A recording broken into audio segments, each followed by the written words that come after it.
भारतीय अदाकार इरफान खान इंतकाल कर गए, अल्लाह उनकी मगफरत फरमाए। इरफान खान बॉलीवुड फिल्म इंडस्ट्री के चंद सबसे शाइस्ता, डिसेंट और गैर मुतनाज़ लोगों में से एक थे, जिनका कभी कोई स्कैंडल नहीं बना। उन्होंने खुद को सेकुलर जाहिर करने के लिए खामखा हिंदू कल्चर का हिस्सा बनने से भी गुरेज किया। अदाकार कमाल के थे और बहुत सी अच्छी मायारी फिल्मों में काम किया। मुमताज सहाफी आमिर खाकवानी साहब ने अपने हालिया कालम में उनका जिक्र किया है और इरफान खान की उस तहरीर से इक्तबासात दिए हैं जो इरफान खान ने कैंसर का शिकार हो जाने के बाद लिखी। ये तहरीर वायरल हो चुकी है और इसके बहुत सी जुबानों में तराजुम भी हुए हैं। ब्रादरम हसनैन जमाल के आजाद तर्जुमे को मजीद आजाद बनाते हुए आमिर खाकवानी साहब ने इस पर लिखा है। अब सुनिए इरफान खान ने अपनी आखिरी तहरीर में क्या लिखा है। वो लिखते हैं, कभी ऐसा भी होता है कि आदमी की आंख उस झटके से खुलती है जो जिंदगी जगाने के लिए देती है। वो हड़बड़ाकर उठ जाता है। पिछले 15 दिनों से मेरी जिंदगी एक सस्पेंस वाली जिंदगी बन गई।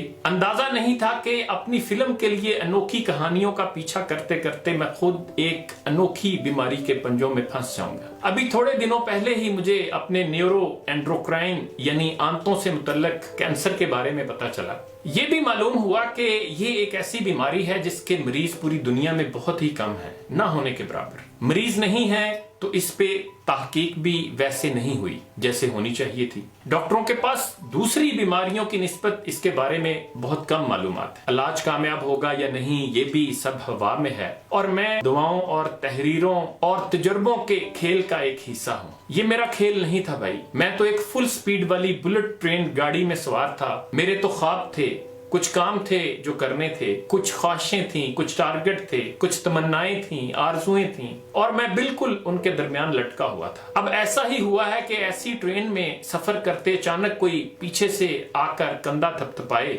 मुड़कर देखें तो मालूम होता है कि टिकट चेकर है।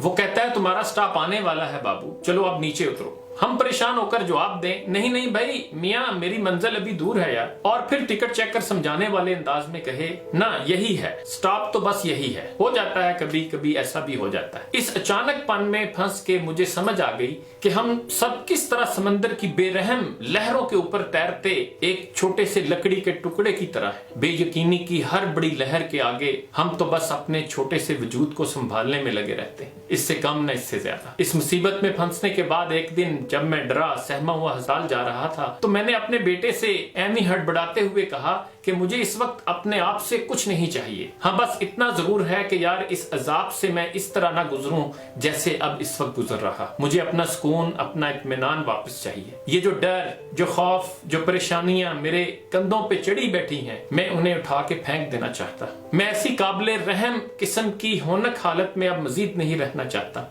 इस बीमारी का शिकार होने के बाद मेरी वाहिद ख्वाहिश बस यही थी और फिर अपनी तकलीफ की तरफ मेरा ध्यान चला गया। मतलब इतने अरसे से मैं बस अपनी तकलीफ झेल रहा था, बर्दाश्त कर रहा था, दर्द की शिद्दत का एहसास कर रहा था, लेकिन इस पूरी मुद्दत में कोई भी चीज उसे खत्म नहीं कर पा रही थी। कोई हमदर्दी, प्यार भरे बोल, कोई हिम्मत बंधाने वाली बात, कुछ भी नहीं। उस वक्त पता है कैसा लगता था, जैसे पूरी कायनात सिर्फ एक चीज का रूप धार चुकी है, दर्द, खौफनाक दर्द। वो दर्द जो हर चीज से बड़ा है, हर चीज से मायूस होकर थका हारा, बेहाल जब मैं अस्पताल के अंदर दाखिल हो रहा था तो सामने की तरफ मेरी नजर पड़ी। उधर लॉर्ड्स क्रिकेट ग्राउंड था। वो लॉर्ड्स ग्राउंड जिसे देखना मेरे बचपन की सबसे बड़ी हसरत था और अब उस तकलीफ के दौरान वहां लगा विवियन रिचर्ड का एक बड़ा सा हंसता हुआ पोस्टर भी मुझे अपनी तरफ खींच नहीं सका। दुनिया तो जैसे अब मेरे काम की रह ही नहीं गई थी। खैर, इस अस्पताल में एक कोमा वार्ड भी था। वो सारे मरीज जो लंबे अरसे के लिए होश और बेहोशी बल्कि जिंदगी और मौत के दरमियान लटके होते थे,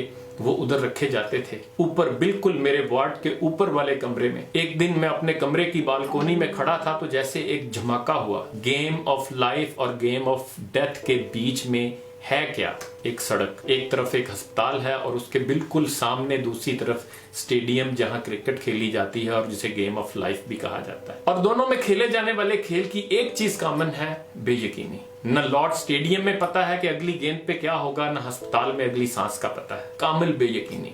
یہ فیلنگ جیسے میرے اندر اتر گئی۔ اب مجھے کائنات کی وسعت، اس کی طاقت اور اس کا نظام سب کچھ کہیں نہ کہیں سمجھ آنا شروع ہو گئے تھے۔ سمجھو کہ بس جو چیز یقینی ہے وہ بے یقینی، یعنی بے یقینی کے علاوہ اس پوری کائنات میں کچھ بھی ایسا نہیں جسے یقینی کہا جا سکے۔ اب جب سبھی بے یقینی کے بہاؤ میں ہیں تو میں کیا اور میری بے یقینی کیا؟ مجھے تو بس اپنی باقی رہ جانے والی طاقت کو سنبھالنا ہے اور اپنے حصے کا کھیل اچھے سے کھیلنا ہے۔ That's it. عرفان خان نے سچ کہا، پورا کھیل ہی بے یقینی کا ہے۔ کسی کو نہیں معلوم کہ اس کا آخری سٹاپ کیا ہے۔ اپنی طرف سے وہ لمبی چوڑی پلاننگ کرتا ہے، مستقبل کے دل خشکن منصوبے، 5 7 10 15 20 25 سال آگے کے منصوبے، یہ کروں گا وہ کروں گا، پلاٹ، گھر، بچوں کو سیٹل کرانا، ان کی شادیاں وغیرہ، پھر آخری دنوں میں سکون سے ہر کام نمٹا کر آخرت کی تیاری کروں گا، حج کروں گا، داڑھی رکھ لوں گا، تمام وقت عبادت میں گزاروں گا، وغیرہ وغیرہ۔ یہ نہیں معلوم کہ سفر اچانک بھی ختم کرنا پڑ سکتا ہے۔ آخری سٹاپ ہمارے منصوبوں سے بہت پہلے بھی آ سکتا ہے۔ کامیاب وہی ہے جس نے زندگی کی دوڑ میں دوسرے کاموں کے ساتھ آگے کی تیاری بھی کر رکھی تھی۔ اس کے پاس کچھ ایسا ہے جو پیش کیا جا سکے۔ نشانیاں ہمارے سامنے آتی رہتی ہیں، چیزیں ٹوٹتی ہیں، ہنستے مسکراتے مہکتے چہکتے لوگ یکا یک چلے جاتے ہیں۔ بلٹ ٹرین کو اچانک رکنا پڑتا ہے، وہ ہم میں سے کسی کا بھی سٹاپ بن سکتا ہے۔ آگاہ اپنی موت سے کوئی بشر نہیں، سامان 100 برس کا ہے، پل کی خبر نہیں۔ اپنا خیال رکھیے گا۔ اللہ حافظ۔